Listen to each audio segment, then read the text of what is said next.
Good morning, afternoon, and good evening, everybody. Thank you for tuning in to another Supatease video. And what should you main for PvP in patch 12.1? That is the question of the video, and I'm going to be giving you my thoughts as the highest rated multi-classer across the globe last season and achieving the #1 spot as Elemental Shaman in Solo Shuffle. I have an expansive repertoire of experience on every specialization in the game, what type of role that they're going to be fulfilling, and what type of power level that they're going to be able to achieve, at least for right now in the current present moment. Because honestly, this is a really good time to get into PvP. Most specializations are actually extremely viable at the moment, and Blizzard has outlined a list and a schedule of dates where they are going to be actively updating and tuning the game throughout this patch. So if your class feels like it's underperforming, it's probably not going to be for too long, which is great. The onboarding experience for getting into PvP now with the Training Grounds arena mode against bots is great for jumping in just for the first time on a character if you want to give it a test run to see if you like it or not,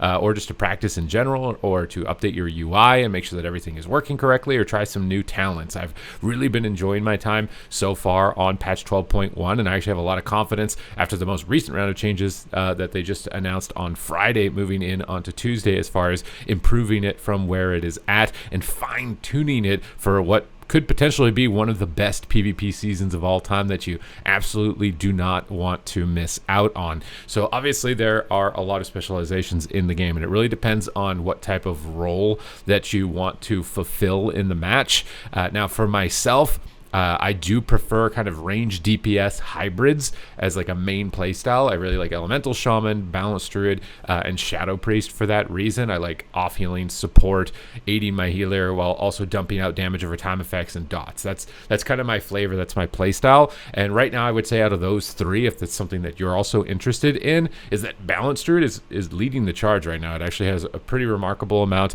of single target damage and pressure that it is able to produce. And as item level is scaling up and up, Cyclone is getting faster and faster and becoming more threatening. So I do think Balancer would be the top of those three, and then Shadow Priest would likely be the second at the moment. I've really been enjoying the Archon build. I do hope that they buff the damage on things like Mind Blast and Mind Flay. They just feel completely non-consequential in the gameplay. Pretty much all of your damage is condensed into your Halo window at the moment, and during your Void Eruption, which now you can spam just a bunch of Void Blast all at the same time afterwards, which is a bit of fun, but it feels very cooldown dependent as far as its competitive viability. So if you don't want that type of gameplay, you may want to avoid that specialization and maybe go for something more like an Affliction Warlock, which doesn't have the same type of support and off healing that Shadow Priest has, but Affliction has been probably the most fun range DPS that I have played so far. So if I was gonna like absolutely dial in on something just for fun and power factor, I'm thinking day one would be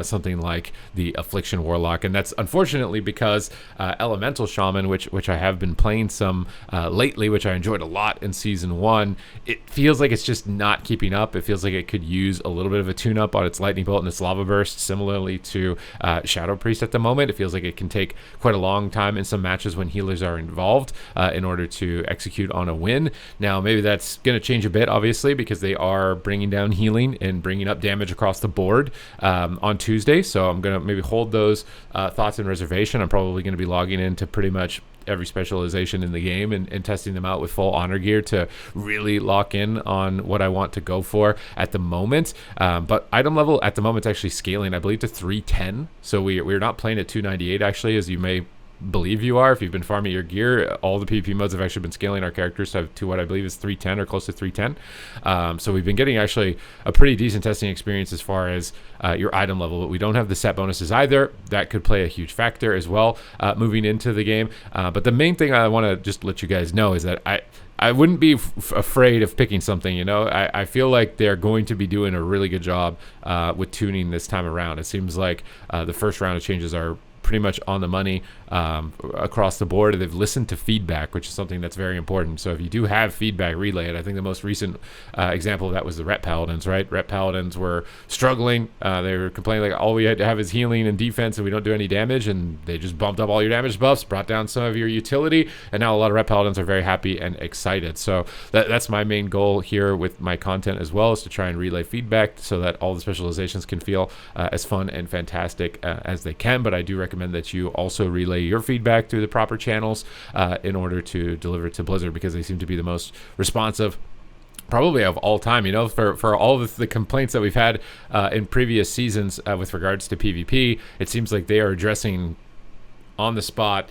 almost all of them, right? I think the next major one that we're going to have to keep our eyes on is related to MMR. If MMR is squished too heavily and it's too challenging to get rating again, that's something that I really hope doesn't happen, because that is one thing that could completely squander all of the improvements and opportunities that they have been presenting for what could be a glorious season 2. So that's going to be the first thing that I do on Tuesday is when we log into, the servers are up and I'm playing, and if my MMR is suddenly 1,000 rating lower than it was and everybody can't even get to 1,800 unless they're a BlizzCon champion, that's something that's going to absolutely need to be fixed.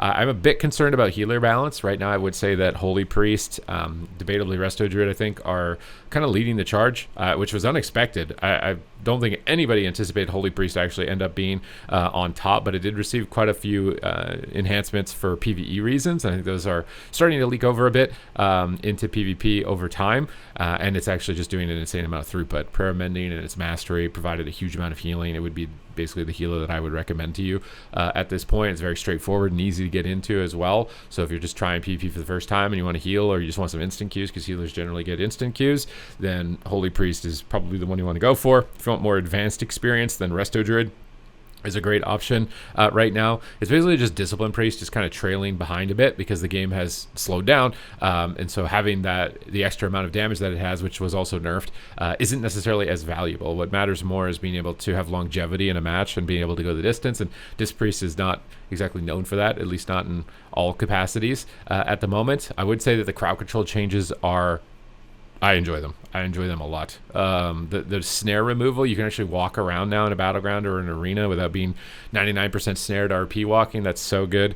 I do notice the diminishing return change being increased to 20 seconds, so you get more time to actually do your rotation and get your spells off before you're put into another crowd control effect, which is great. I think the main thing right now is just dialing in on the tuning on healing relative to damage, which is what they are doing with their most recent update moving into Tuesday, and I imagine that's going to be what they continue to do to move into following weeks, because we could finally get the game in a state where we've not experienced it, right? We've experienced the game where matches are very slow, no one's losing health, they're going like 20 minutes and nothing's happening. We've experienced game states where you're just completely getting one shot and bazookaed down and don't even have time to react. Now they're trying to get the game into a state where it's in like a happy medium, a happy middle ground, right? It's not too cold, it's not too hot. It's just the Goldilocks zone in the perfect middle ground, and that is what they are aiming for. And I think that they are likely to achieve, given the track record that's being presented right now leading up into 12.1. So I am very excited for it. Those are my thoughts on the patch right now. Those are my thoughts on what it is that I'm going to be going after as a main. And obviously I'm probably going to be focusing on kind of range DPS, damage over time focused. But out of the melee, Warrior I think is going to be a top performer. Havoc Demon Hunter is going to be a top performer. Assassination Rogue is going to be a top performer. They focus on some just raw throughput, good uptime.